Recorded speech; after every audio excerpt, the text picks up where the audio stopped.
salt, baking soda, chicken bouillon cube, light soy sauce, mix it in, oyster sauce, Thai chili sauce, dark soy sauce, light soy sauce, red wine vinegar, honey, sesame oil, minced ginger.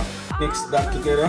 Chow mein noodles, extra virgin olive oil, chicken breast, garlic, scallion,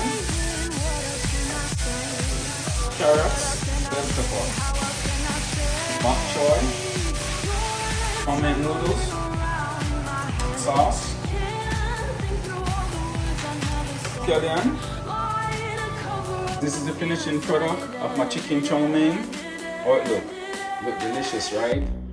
Taste delicious too. I wish y'all be tasting this right now. Wow. King Kong Kong.